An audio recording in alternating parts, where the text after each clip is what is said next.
그러면은요, 첫 번째로 전화 상담부터 좀 받아보겠습니다. 안녕하세요. 안녕하세요. 네, 반갑습니다. 네. 네, 어떤 종목 봐드릴까요? 이수화. 이수화학이요. 매수가구 네. 비중은요? 30% 넘어요. 네, 얼마에 사셨는데요?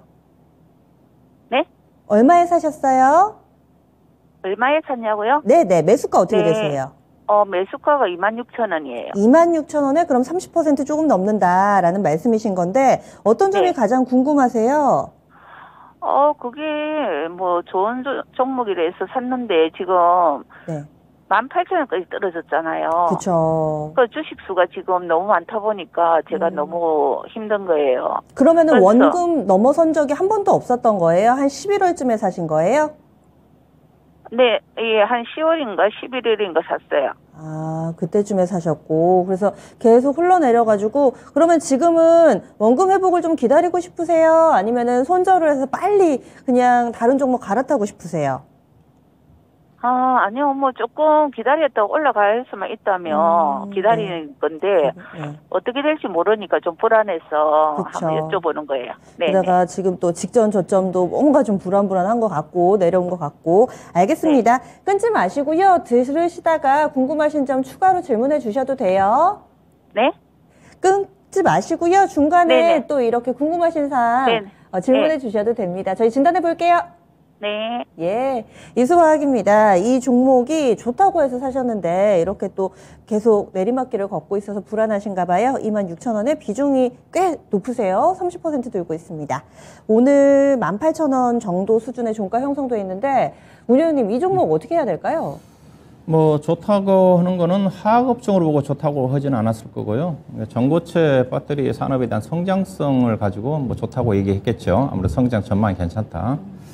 화학업종으로 본다면 예상과 볼린 화학업종으로 보면 주력 제품 자재가 세제 원료 쪽에 해당되는 노말 파라핀과 알킬 벤젠이거든요.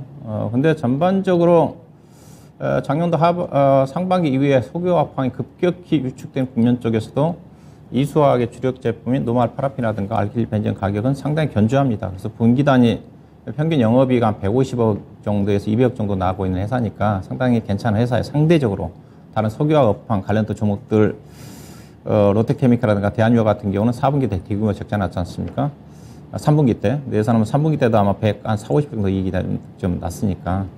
근데 예산은 이제 뭐 화학업종으로 보면 뭐 별로 메리트가 없는 거고 그런 것 자체는 앞서 이제 예사 주가를 좋게 본 것 자체는 전고체 배터리 산업에 대한 성장성. 예사가 노말 파라핀과 알킬벤젠에서 항화수소를 채취해가지고 그게 이제 전고체 배터리에 이제 주 원료로 좀 들어간다는 한 쪽이니까 이미 시제품도 테스트 과정을 거친 걸로 알고 있고 또 투자도 진행된 걸로 알고 있기 때문에 충분히 어느 정도 가능성이 있어 보여요. 다만 저는 이제 항화수소 자체가 전고체 배터리 산업 자체가 전개된 국면 쪽에서 얼마만큼 시장성이 있고 매출이 연결될지는 아직 전망치가 전혀 안 나오고 있어가지고 항화수소 부분 자체가 얼마만큼 예사의 성장에 기여할지를 좀 미지수니까 전전직 그런 전망치가 안 나오고 있거든요.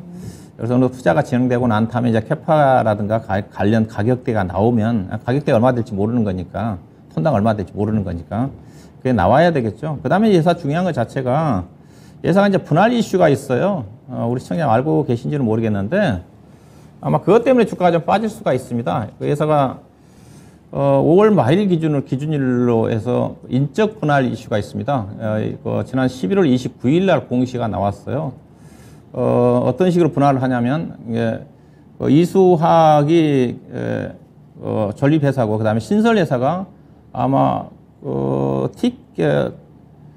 슈퍼 스페셜리티 케미칼인가요? 그걸로 바뀌죠. 예, 그렇게 바뀔 거예요. 이수 스페셜티 케미칼. 케미칼. 네, 예, 그러니까 전속회사는 이수화학이고 이수화학은 앞서 얘기했다시피 이수화학은 아마 석유화학 쪽일 거고요. 그 다음에 이수화학이 건설사업 부분도 있거든요. 건설사업 부분도 함께 할 거예요. 그 다음에 이제 신설법인이 정밀화학과 그 다음에 전고체 배터리와 관련된 산업 자체를 맡을 것 같아요. 그러면 나중에 신설회사가 성장성이 있다고 좀 봐야 되겠죠. 전고체 배터리 분할 비율 자체는 제가 알기로는 대충 8대2 정도 됩니다. 이수화학이 0.803 정도 될 거고 나머지 신설법인 0.79 정도 되는 거니까. 근데 인적 분할이기 때문에 인적 분할이라는 것 자체는 분할된 신설회사의 지분을 비율에 따라 받는 거지 않습니까? 네. 그렇기 때문에 악재가 작용하지는 않아요, 일반적으로. 과거 같으면 인적 분할을 하게 되게 되면 회사가 이제 분할하는 이유 자체가 아무래도 전고체 배터리 산업에 대한 성장성을 보고 그게 집중을 하려고 분할한 거지 않겠습니까? 그리고 본다면 옛날 같은 호재로 작용하는데 요즘 인적 분할 회사들을 보게 되게 되면 대체로 시장에 주목을 못 받습니다.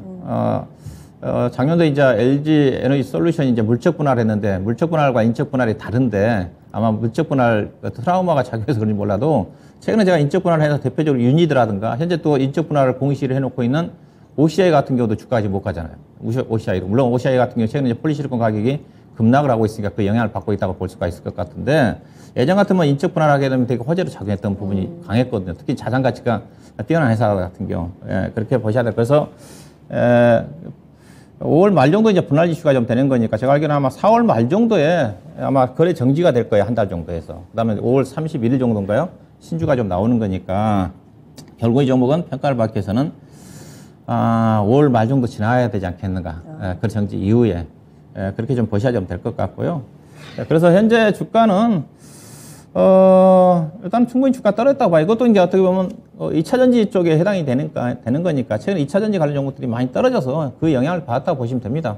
그리고 전고체 배터리 자체가 이제 어느 정도 좀 원래 2021년도 기준에서 2025년도부터 약간 좀 가셔야 되지 않겠나 했었는데 좀 시간이 늦어지고 있거든요.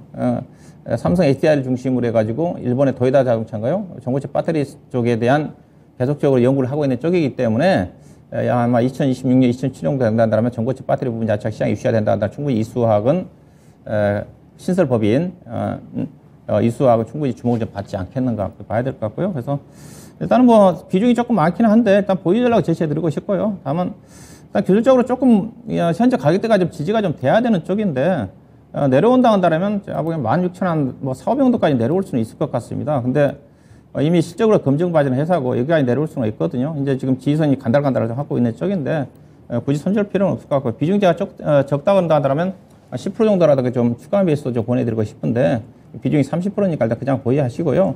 일단은 길쭉 올라갈 수 있는 선 자체가 우리 시장에 26,000원대 사셨는데 지금 우리 시장에 매수한 가격대가 지금 매물층이에요.